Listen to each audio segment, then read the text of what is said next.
नमस्कार दोस्तों, मैं रत्नेश सर आप सभी का स्टडी 91 में स्वागत करता हूं। और कैसे हैं आप सभी? उम्मीद करता हूं आप सभी स्वस्थ होंगे, जहां भी होंगे मस्त होंगे। दोस्तों आज बहुत ही इंपॉर्टेंट टॉपिक लेके आया हूं। जैसा कि आप जानते हैं दोस्तों, हमने आधुनिक काल शिक्षा पढ़ी, हमने वैदिक काल शिक्षा पढ़ी। अब दोस्तों हम पढ़ेंगे ब्रिटिश कालीन शिक्षा कि आखिर दोस्तों ब्रिटिश कालीन शिक्षा किस प्रकार की थी, क्या उनकी दोस्तों नीति थी, क्या था उस समय ब्रिटिश कालीन शिक्षा में। तो दोस्तों इस सब चीज़ के बारे में आज पढ़ेंगे। बहुत ही इंपॉर्टेंट सेशन होने वाला है, तो इस बार एक बार लाइक कर दीजिएगा, एक बार शेयर कर दीजिएगा। आइए दोस्तों स्टार्ट करते हैं अपना ये सेशन। दोस्तों ये आपके स्टडी 91 में कुछ पुस्तकें दी गई हैं जो कि कुछ बैचेस हैं दोस्तों, बहुत इंपॉर्टेंट बैचेस हैं। आपके हिंदी का batch, UP TET, super TET, UP police, PCS और यूसी नेट का बैच आप सभी ज्वाइन कर सकते हैं। आइए दोस्तों सबसे बात करते हैं कि ब्रिटिश कालीन शिक्षा कब आई हमारे देश में, इसके बारे में थोड़ा सा चर्चा करते हैं दोस्तों। जानना बहुत ही आवश्यक है। तो 15वीं से 18वीं सदी के दौरान दोस्तों, जैसे ही 15वीं और 18वीं सदी प्रारंभ हुई, उसी के दौरान दोस्तों पुर्तगाली और फ्रांसीसी और अंग्रेज आदि यूरोपवासियों के भारत आने का मुख्य उद्देश्य क्या था? व्यापार करना था दोस्तों। जैसा कि आप जानते हैं कि हमारा देश, भारत देश सोने की चिड़िया जाना जाता था, सोने की चिड़िया माना जाता था। तो दोस्तों लोग यहाँ पे व्यापार करने आए, हमारे पुर्तगाली आए, फ्रांसीसी और अंग्रेज, और व्यापार करते करते दोस्तों वो क्या किए, यहीं पे बसना प्रारंभ कर दिए। तो दोस्तों जब वो यहीं पे बसना प्रारंभ कर दिए तो उन्होंने सोचा कि हम क्यों ना अपनी शिक्षा दीक्षा भी फैलाएं यहाँ पे। तो इसलिए दोस्तों उन्होंने अपना व्यापार बढ़ाना स्टार्ट किया, अपनी शिक्षा बढ़ाना प्रारंभ किया। तो वही चीज़ है दोस्तों। तो भारत आने का मुख्य उद्देश्य व्यापार करना एवं ईसाई धर्म का प्रचार भी करना था, अपने धर्म का उनका प्रचार भी करना था दोस्तों। और अपने लक्ष्य को पूरा करने के लिए उन लोगों ने शिक्षा को ही माध्यम बनाया, और इस लक्ष्य को पाना था दोस्तों तो उसका एक ही माध्यम था, वो था क्या? एजुकेशन, यानी कि शिक्षा।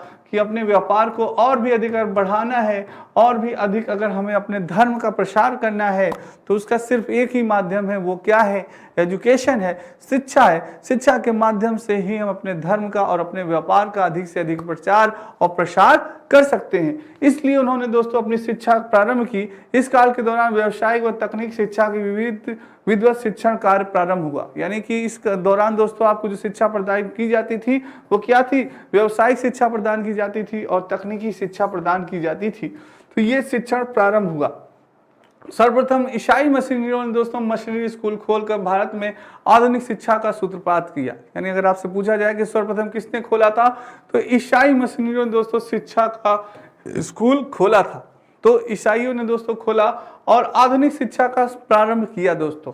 उसके बाद ईस्ट इंडिया कंपनी आई, आप सभी जानते हैं दोस्तों, आपकी ईस्ट इंडिया कंपनी आई, और ईस्ट इंडिया कंपनी के अधिकारियों ने महारानी एलिजाबेथ की आज्ञा पत्र से तंजौर, कलकत्ता, कानपुर, मद्रास तथा बंबई में दान आश्रित विद्यालय खोले दोस्तों। क्या क्या? दान आश्रित विद्यालय, यानी कि जो गरीब बच्चे हैं, जो दोस्तों आश्रित बच्चे हैं, जिनको जरूरत है उनको बच्चों को रख के दोस्तों वहां पे विद्यालय खोला गया। और जहां निर्धन वर्ग की निःशुल्क शिक्षा दी जाने लगी, जो गरीब बच्चे हैं, निर्धन बच्चे हैं, उनको रख के वहां पे शिक्षा दीक्षा दी जाने लगी। वो भी क्या? निःशुल्क दोस्तों। कोई भी फीस नहीं लगती थी, कोई भी आपको फॉर्म नहीं भरना था, आपको निःशुल्क शिक्षा दी जाती थी उस समय दोस्तों। दानाश्रित विद्यालय कहा जाता था उसको, दानाश्रित विद्यालय। वहां पे बच्चे निःशुल्क शिक्षा प्राप्त करते थे, भोजन भी मिलता था दोस्तों, रहने की व्यवस्था भी रहती थी, ये चीज था। नेक्स्ट है दोस्तों, तो आधुनिक शिक्षा के जन्मदाता माने जाते थे चार्ल्स ग्रांट दोस्तों। किसे माना जाता था? चार्ल्स ग्रांट को माना जाता था। याद रखिएगा, पूछा जा सकता है। कलकत्ता मदरसा जो 1780 ईस्वी में था दोस्तों, तो ये थे वारन हेस्टिंग्स थे आपके। और बनारस के दोस्तों आपसे पूछा जाए कि बनारस संस्कृत कॉलेज के कौन थे, तो 1791 ईस्वी में जॉन नाथन डक्कन थे दोस्तों। कौन थे? जॉन नाथन डक्कन थे। और फोर्ट विलियम कॉलेज की बात की जाए दोस्तों, तो 1800 ईस्वी में लॉर्ड वेलेजली दोस्तों इसके क्या थे? निर्माता थे, या जनक आप कह सकते हैं फोर्ट विलियम कॉलेज के 1800 ईस्वी में। ये इंपॉर्टेंट है, ये आ सकता है दोस्तों। फोर्ट विलियम कॉलेज के यानी कि निर्माता कौन थे, तो आप बता सकते हैं लॉर्ड वेलेजली थे। बनारस संस्कृत कॉलेज 1791 जॉनथन डक्कन थे। कलकत्ता के वारन हेस्टिंग्स थे। और आधुनिक शिक्षा के जन्मदाता माने जाते थे चार्ल्स ग्रांट दोस्तों। ये इंपॉर्टेंट स्लाइड है, स्क्रीनशॉट ले लीजिएगा। नेक्स्ट चलते हैं दोस्तों, 1813 का आज्ञा पत्र। सब दोस्तों 1813 में एक आज्ञा पत्र आया जिसके अनुसार ब्रिटिश संसद द्वारा पारित 1813 का आज्ञा पत्र ने भारत में शैक्षिक विकास को नवीन दिशा दी। क्या दिया, आपकी जो एजुकेशन था दोस्तों उसको क्या दिया, नई दिशा प्रदान की, नया उसको दौर प्रदान किया, जिसके तहत ईस्ट इंडिया कंपनी को भारत में कम से कम 1 लाख रुपए की धनराशि, कितनी दोस्तों धनराशि याद रखिएगा, पूछा जा सकता है कि ईस्ट इंडिया कंपनी ने कितनी धनराशि दी थी, 1 लाख रुपए धनराशि दी थी दोस्तों, कि प्रतिवर्ष व्यय करना निर्धारित किया गया, किसके ऊपर, शिक्षा के ऊपर, एजुकेशन के ऊपर प्रतिवर्ष ईस्ट इंडिया कंपनी को 1 लाख रुपए कम से कम खर्च करने पड़ेंगे। शिक्षा के सुधार में सभी को शिक्षा किस प्रकार से प्रदान की जाए, शिक्षा के क्षेत्र के सुधार के लिए आपको 1 लाख प्रतिवर्ष खर्च करने हैं। ये आपके दोस्तों स्टडी 91 पे कुछ पुस्तकें हैं, फ्री डिलीवरी है दोस्तों, आप सभी ले सकते हैं।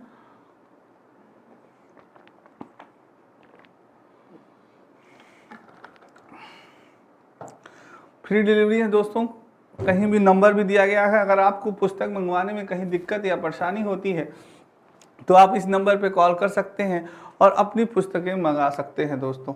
नेक्स्ट है दोस्तों प्राच्य पाश्चात विवाद। क्या था आखिर प्राच्य पाश्चात विवाद?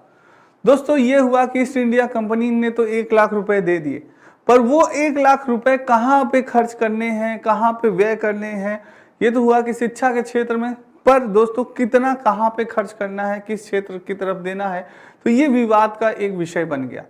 यानी कि इसमें यह स्पष्ट नहीं था कि यह धनराशि किस प्रकार की शिक्षा पर व्यय की जाए, क्योंकि प्राच्य शिक्षा या पाश्चात्य शिक्षा, दो शिक्षा थी दोस्तों, पाश्चात्य शिक्षा या पाश्चात्य शिक्षा, पर परिणाम स्वरूप यह विवाद उत्पन्न हो गया कि जिसमें प्राच्य या पाश्चात्य विवाद की संज्ञा दी गई। तो उन पर यह उत्पन्न हो गया विवाद कि प्राच्य शिक्षा पर किया जाए कि पाश्चात्य शिक्षा पर अधिक व्यय किया जाए खर्च। तो ये विवाद प्रारंभ हो गया। आइए देखते हैं ये विवाद कैसे दोस्तों इसका हल हुआ। यानी प्राच्य पश्चात विवाद दोस्तों 1813 की आज्ञा पत्र के बाद प्रारंभ हुआ।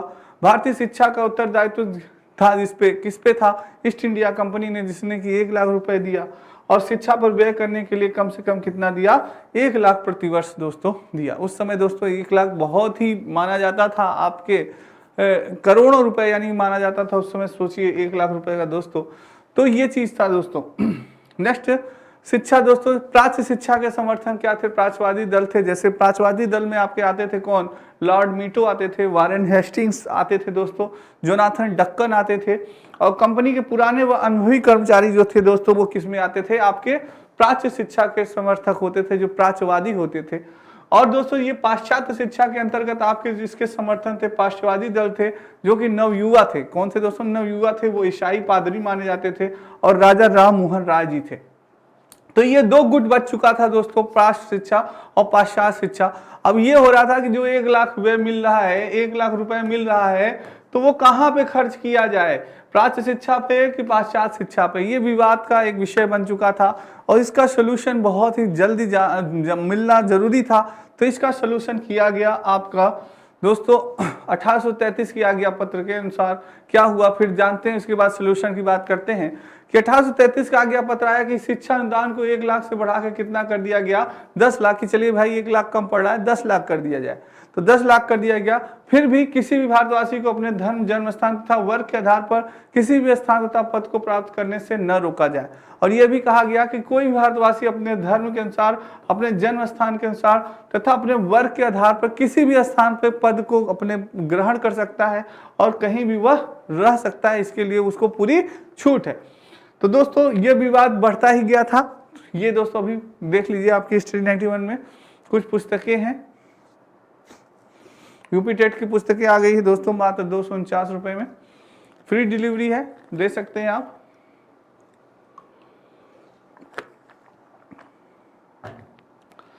ये तो दोस्तों ये विवाद बढ़ता गया, धीरे धीरे धनराशि भी बढ़ा दी गई, फिर कहाँ खर्च किया जाए भाई।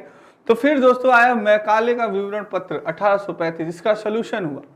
इसका सोल्यूशन हुआ 10 जून 1834 को लॉर्ड मैकाले गवर्नर जनरल की काउंसिल के कानूनी सदस्य के रूप में भारत आया। उस समय तक प्राच्य और पाश्चात्य विवाद उग्रतम रूप धारण कर चुका था। दोस्तों जो विवाद था वो कि वो धनराशि कहाँ खर्च की जाए, 1 लाख रुपए की धनराशि कहाँ खर्च की जाए, तो दोस्तों वो और भी ज्यादा उग्र हो गई थी, क्योंकि उस धनराशि को और बढ़ा दिया गया कि चलिए कम पड़ रही है तो 10 लाख कर दिया जाए। फिर भी दोस्तों ये विवाद और भी ज्यादा बढ़ता चला गया। तब दोस्तों आपके मैकाले का विवरण पत्र आया 1835 में, एक गठन किया गया मैकाले के अंतर्गत, लॉर्ड मैकाले के अंतर्गत गवर्नर थे दोस्तों काउंसिल के कानूनी सदस्य के रूप में भारत आया, उस समय तक प्रशासन उत्तर था। बेंटिंक ने मैकाले को बंगाल की लोक शिक्षा समिति का सभापति नियुक्त किया। क्या किया बेंटिंक ने दोस्तों? लॉर्ड मैकाले को बंगाल की लोक शिक्षा समिति का सभापति घोषित कर दिया, नियुक्त किया, क्योंकि उनका मानना था कि मैकाले जैसा विद्वान ही इस विवाद को समाप्त कर सकता था। उनका यही मानना था कि लॉर्ड मैकाले ही है विद्वान है ऐसा जो कि इस विवाद को समाप्त कर सकता है, सही सोल्यूशन बता सकता है और इस विवाद का हल बता सकता है। तब क्या हुआ ये जानते हैं आगे। मैकाले ने कानूनी सलाह लेने तथा दोनों दलों को वक्तव्य को सूक्ष्म अध्ययन किया। पहले उन्होंने दोनों दलों की बात को सुना, उसका अध्ययन किया कि हाँ किसने क्या सही कर रहे हैं, कौन व्यक्ति सही कर रहे हैं, प्राच्य वाले सही कर रहे हैं कि पाश्चात्य वाले सही कर रहे हैं, क्या उनके पॉइंट्स थे, उन्होंने उनकी बातों को सुना। उसके बाद उन्होंने अपनी सलाह को विवरण पत्र में लेखबद्ध करके 2 फरवरी 1835 को बेंटिंक के पास भेज दिया, जिसके 2 प्रमुख अंश निम्नवत हैं। क्या है आइए जानते हैं। 83वीं धारा की व्याख्या, 43 धारा थी दोस्तों, उसमें यह कहा गया कि साहित्य शब्द के अंतर्गत केवल अरबी और संस्कृत साहित्य ही नहीं बल्कि साहित्य भी सम्मिलित किया जा सकता है। दोस्तों केवल अरबी ही आप नहीं पढ़ सकते बल्कि आपको क्या पढ़ना है, साहित्य भी पढ़ना है, बल्कि आपको साहित्य में भी सम्मिलित किया जा सकता है। साहित्य भी पढ़ना है, केवल अरबी भाषा आप नहीं पढ़ सकते और केवल आप संस्कृत ही नहीं पढ़ सकते, आपको सारी भाषाओं का ज्ञान होना चाहिए और सारी भाषाएं आपको पढ़नी है। नेक्स्ट दोस्तों आया आपका वुड का घोषणा पत्र। अब आया आपका क्या, वुड का घोषणा पत्र आया 1854 ईस्वी में। इन्होंने क्या किया, सन 1854 में एक घोषणा पत्र तैयार किया जिसे बोर्ड ऑफ कंट्रोल के प्रधान चार्ल्स वुड के नाम पर वुड घोषणा पत्र कहा गया। और इसके अनुसार एन.एस. बुश के अनुसार वुड का घोषणा पत्र भारतीय शिक्षा का शिलाधार था। दोस्तों वुड की घोषणा पत्र का बहुत ही ज्यादा प्रभाव पड़ा इस शिक्षा पे। दोस्तों बहुत ही शिक्षा था, उन्होंने कई सुधार बताए शिक्षा के प्रति, किस प्रकार से शिक्षा प्राप्त करनी चाहिए और सारी भाषाओं का ज्ञान हमें अर्जित करना चाहिए। ये नहीं कि केवल हमें अंग्रेजी पढ़नी है, केवल अरबी पढ़नी है, हमें संस्कृत हिंदी सारी शिक्षाओं का ज्ञान लेना चाहिए। तो वुड की घोषणा पत्र का भी दोस्तों बहुत ही ज़्यादा असर पड़ा और इसलिए इसको शिलाधार माना जाता है, भारतीय शिक्षा का शिलाधार माना जाता है। तो दोस्तों शिक्षा का उत्तरदायी कंपनी पे था जन शिक्षा विभाग की स्थापना, प्रशासन, शिक्षा, वित्त सहायता, अनुदान प्रणाली, सारी दोस्तों किस पे थे, ये आपके वुड घोषणा पत्र द्वारा शिक्षा नीति थी कि शिक्षा का जो उत्तरदायित्व तो होगा किस पे होगा, कंपनी पर होगा। प्रशासन, जन शिक्षा विभाग की स्थापना, ये सारी चीजें कंपनी देखेगी, शिक्षा, वित्त सहायता, अनुदान प्रणाली, सारी चीजें। तो ये था दोस्तों। नेक्स्ट है शिक्षा संरचना। शिक्षा की संरचना में संबंध 2 घोषणाएं की गई जो निम्नवत थी। शिक्षा का स्तर कैसा होगा, प्राथमिक स्तर होगा, उच्च प्राथमिक होगा, हाई स्कूल होगा, उसके बाद उच्च होगा। इसको दोस्तों बांटा गया कि बालक को पहले प्राथमिक स्तर पर पढ़ाया जाएगा, फिर उच्च प्राथमिक, फिर बालक हाई स्कूल में जाएगा, फिर उच्च में जाएगा और क्रमबद्ध विद्यालयों की स्थापना की गई कि हाँ भाई विद्यालयों की भी स्थापना की जानी चाहिए। ये दोस्तों आपके यूसी नेट का पेपर फर्स्ट कंप्लीट कोर्स नया बैच प्रारंभ, आप सभी ज्वाइन कर सकते हैं।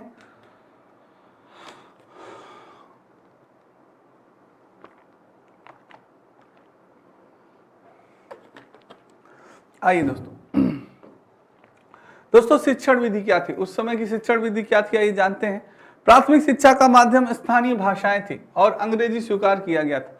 दोस्तों उस समय क्या थी, जो शिक्षा प्रदान की जाती थी बालक को, जो टीचर शिक्षा प्रदान करते थे या तो दोस्तों अंग्रेजी में शिक्षा प्रदान करते थे या तो उनकी जो स्थानीय भाषाएं होती थी उसमें शिक्षा प्रदान की जाती थी।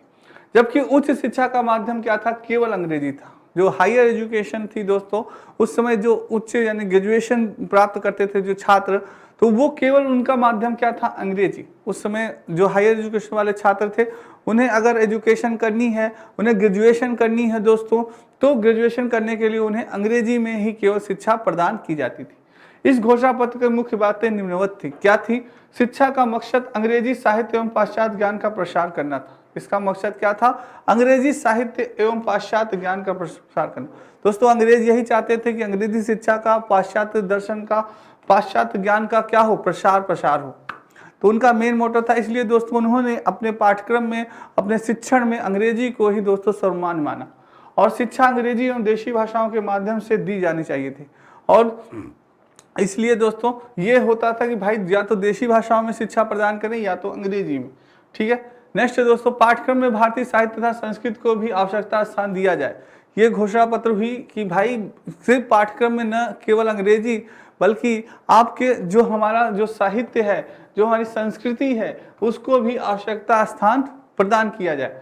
शिक्षकों के लिए प्रशिक्षण की व्यवस्था की जाए, अच्छी शिक्षकों को प्रशिक्षित शिक्षक लगाया जाए पढ़ाने के लिए बालकों को। ये नहीं कि ऐसे ही आ गए पढ़ाना स्टार्ट कर दिए, भाई उनकी बाकायदा अच्छे ढंग से ट्रेनिंग होनी चाहिए, उन्हें सारे विषयों का ज्ञान होना चाहिए, तब वो शिक्षा प्रदान करने आए। नहीं जैसे ही शिक्षा प्रदान करने आ जाए केवल अपनी अंग्रेजी साहित्य का ही शिक्षा प्रदान कर रहे हैं, तो ये चीजें नहीं होनी चाहिए। विद्यालय प्रबंध के लिए सहायता अनुदान मिलना चाहिए, विद्यालय प्रबंध के लिए सभी के लिए उचित सहायता अनुदान भी प्राप्त करना चाहिए, मिलना चाहिए। उच्च शिक्षा के लिए विश्वविद्यालय स्थापित, और अच्छी उच्च शिक्षा के लिए, ग्रेजुएशन के लिए और भी उच्च शिक्षा प्राप्त करने के लिए बच्चों को विश्वविद्यालय यानी लोगों को विश्वविद्यालय स्थापित करना चाहिए, जिससे कि बच्चे अच्छे ढंग से विश्वविद्यालय जाकर ग्रेजुएट हो सकें। व्यावसायिक स्त्री शिक्षा को भी प्रोत्साहन दिया जाना चाहिए। जो दोस्तों व्यावसायिक स्त्री शिक्षा को भी प्रोत्साहन देना चाहिए, जिससे कि स्त्रियां जब शिक्षित होकर निकलें तो वो अपना एक व्यवसाय या रोजगार भी कर सकते हैं। दोस्तों बेरोजगार न रहें, स्वयं का रोजगार भी खोल सकते हैं। ठीक है, तो दोस्तों हंटर आयोग, इसमें कुछ आयोग थे दोस्तों, जानते हैं उनके बारे में। हंटर आयोग था 1882 ईस्वी में। सन 1882 में लॉर्ड रिपिन ने विलियम हंटर की अध्यक्षता में एक भारतीय शिक्षा आयोग की और शिक्षा का क्षेत्र में वर्ष 1854 के बाद हुई प्रगति की समीक्षा करने के लिए नियुक्त किया, और इसे प्राथमिक शिक्षा पर प्रथम आयोग भी कहा गया। क्या कहा गया? इसे प्राथमिक शिक्षा प्रथम आयोग कहा गया। किसको? हंटर आयोग को। दोस्तों पूछा जा सकता है कि शिक्षा पर प्रथम आयोग किसे कहा गया, तो आप बता सकते हैं हंटर आयोग को। 1882 ईस्वी में विलियम हंटर के अध्यक्षता में गठित इस भारतीय शिक्षा आयोग को हंटर आयोग भी कहा जाता है। बहुत उपयोगी था ये भी आयोग। इसका मुख्य उद्देश्य था प्राथमिक शिक्षा क्या हो? व्यवहारिक हो। इसका मुख्य उद्देश्य क्या था कि जो प्राथमिक शिक्षा होनी चाहिए, क्या होनी चाहिए? व्यवहारिक होनी चाहिए। प्राथमिक शिक्षा देशी भाषा में हो। क्या हो? प्राथमिक शिक्षा देशी भाषा में हो। यह कहा गया कि प्राथमिक शिक्षा को देशी भाषा में जनता की शिक्षा माना जाना चाहिए, जो कि उनके जीवन की स्थिति के सबसे अनुकूल विषयों के अध्ययन पर आधारित हो। तो दोस्तों प्राथमिक शिक्षा कैसी होनी चाहिए? उनकी देशी शिक्षा होनी चाहिए, देशी भाषा पे होनी चाहिए, जिससे कि उनसे जीवन से संबंधित जुड़े तथ्यों को भी सम्मिलित किया जा सके और समझाया जा सके। और धार्मिक शिक्षा का प्रोत्साहन न दिया जाए। धार्मिक शिक्षा का प्रोत्साहन न दिया जाए कि भाई आप इस धर्म को अधिक मानिए, इस धर्म को मत मानिए। दोस्तों आप अपनी स्वेच्छा से, आप स्वतंत्र हैं, आप किसी भी धर्म को मान सकते हैं। तो ये चीज है कि अपने धर्म का शिक्षा को प्रोत्साहन देना ये गलत है। तो यही चीज बताएगी हंटर आयोग में कि धार्मिक शिक्षा को प्रोत्साहन न दिया जाए। अनुदान सहायता छात्र शिक्षक की संख्या व आवश्यकता के अनुसार अनुपात में दिया जाए, ये भी बात की गई हंटर आयोग में। दोस्तों ये आपके वीडियो ग्राम विकास अधिकारी का नया बैच प्रारंभ, महाबजट ऑफर मात्र 1299 में।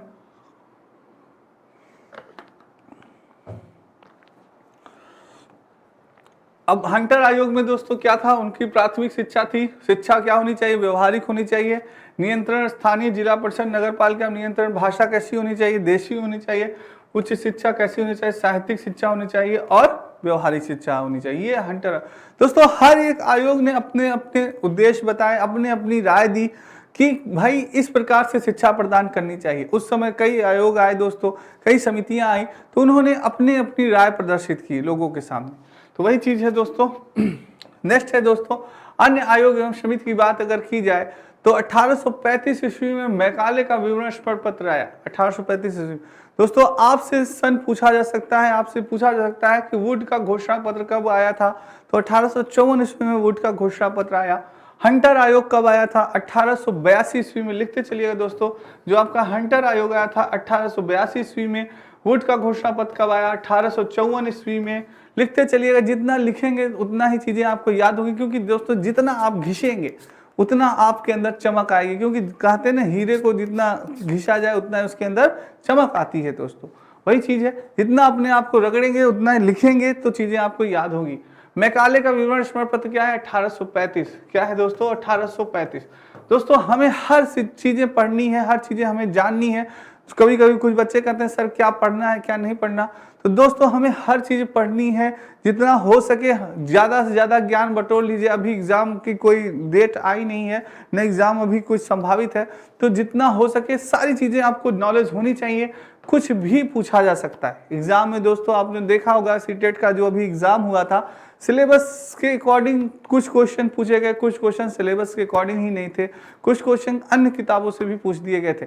तो दोस्तों इसलिए आपको सारा ज्ञान होना बहुत आवश्यक है। एजुकेशन से संबंधित सारी चीज़ें, कौन कौन सा आयोग आए, कौन कौन सी समितियां आई, क्या हुआ, मध्यकालीन शिक्षा क्या थी, ब्रिटिश कालीन शिक्षा क्या थी, आधुनिक शिक्षा क्या थी, वैदिक कालीन शिक्षा क्या थी, बौद्ध कालीन शिक्षा क्या थी, इन सारी चीज़ों के बारे में भी आपको नॉलेज होना चाहिए। जैसे ही थोड़ा सा भी अगर आपसे कहीं से भी क्वेश्चन पूछा जाए तुरंत आप आंसर दे दें, तो ये चीज़ बहुत ही आवश्यक है।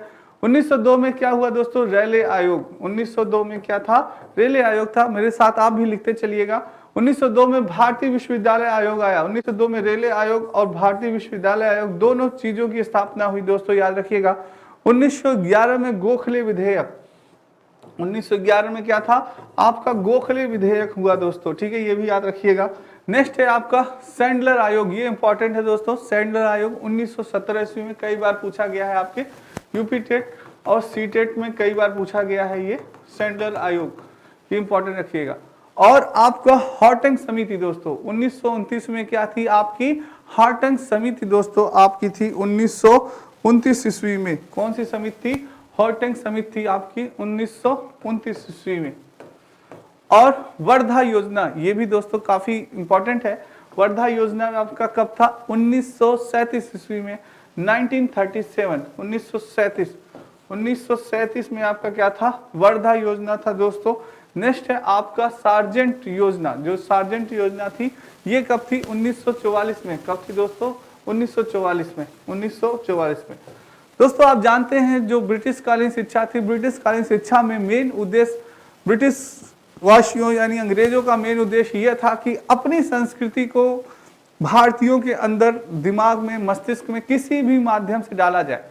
तो उनको दोस्तों मिला शिक्षा, एजुकेशन। उन्होंने ये जाना कि अगर हमें भारतीयों को उनके अंदर अपनी प्राणी को, अपनी यानी कि संस्कार को, अपने धर्म को अगर हमें उसका प्रचार प्रसार करना है तो उसका एक ही माध्यम है, वो क्या है, एजुकेशन, शिक्षा। शिक्षा के माध्यम से हम इनके अंदर अपनी कल्चर्स को, अपने एजुकेशन को, जो हमारी नीति है उनको हम दे सकते हैं। तो उन्होंने ऐसा ही किया दोस्तों, उन्होंने ऐसा ही पाठ्यक्रम बनाया, ऐसा ही सिलेबस बनाया जिसमें उन्होंने अंग्रेजी और साहित्य को थोड़ा सा दूर रखा और अंग्रेजी पे और अपने कल्चर को, पाश्चात्य दर्शन को, इन सब को दोस्तों क्या किया, सम्मिलित किया। तो दोस्तों यानी कि उनके पाठ्यक्रम में भी यही रणनीति थी कि किसी भी तरह हमारे ही जो चीज़ें हम जानते हैं, जो चीज़ें हम व्यापार करना चाहते हैं, जो चीज़ें हम लोगों के मन में भरना चाहते हैं, तो दोस्तों वो चीज़ें वही सिलेबस में था उनके, वही पाठ्यक्रम में भी था उनके। उनकी नीति यही थी कि इनको इसी प्रकार से शिक्षा के माध्यम से इनको बचपन से ही ऐसी शिक्षा प्रदान की जाएगी तो ये इसी प्रकार से डाइवर्ट हो जाएंगे, इसी प्रकार, और इनको अपने कल्चर से क्या किया जाएगा, दूर कर दिया जाएगा। तो वो अंग्रेज हमेशा दोस्तों हमें हमारी कल्चर, हमारी संस्कृति से, हमारी वेदों से हमें क्या करना चाहते थे, दूर करना चाहते थे। तो इसलिए दोस्तों उन्होंने ये नीति अपनाई कि शिक्षा ही एक माध्यम है जिससे कि इनको इनकी संस्कृति से दूर किया जा सकता है, इनके कल्चर से दूर किया जा सकता है। तो उन्होंने यही दोस्तों रणनीति अपनाई थी। तो ये चीज़ था, और इससे कई आयोग आए दोस्तों, कई आयोग गठन हुए, कई समितियां गठन हुई। वैसे मैंने आपको बताया हंटर आयोग हुआ, वर्धा आयोग, कई आयोग दोस्तों, और सैंडलर आयोग, सार्जेंट आयोग, कई आयोग दिन प्रतिदिन आते गए और उन्होंने शिक्षा के क्षेत्र में कई सुधार किए दोस्तों। कई विरोध हुए, कई ज़्यादा विरोध भी हुए, और ये हुआ कि भाई शिक्षा के क्षेत्र में सुधार किया जाए। ये नहीं है कि आप अपने धर्म का ही प्रसार करते रहिए।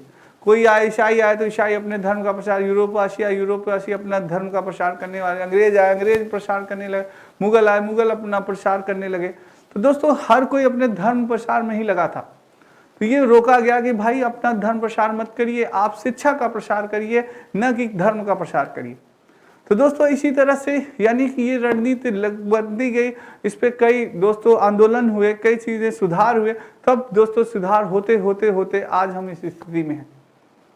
तो दोस्तों शिक्षा के क्षेत्र में भी कई लोगों ने अपने योगदान दिए हैं, कई लोगों ने अपने बलिदान दिए हैं, तब आज हम ऐसी शिक्षा प्राप्त कर सकते हैं। तो उन लोगों का, उन महान लोगों का नमन है कि जिन्होंने आज हमें इस शिक्षा की श्रेणी में रखा है। तो दोस्तों याद रखिएगा, बहुत इंपॉर्टेंट। नेक्स्ट है दोस्तों, ये आपके दोस्तों नितिन सर के द्वारा ये आपके ई बुक्स है दोस्तों, ई नोट्स हैं, आप सभी ले सकते हैं। ये ई नोट्स अवेलेबल हैं, आप डाउनलोड कर सकते हैं, बहुत इंपॉर्टेंट है ये ई नोट्स दोस्तों।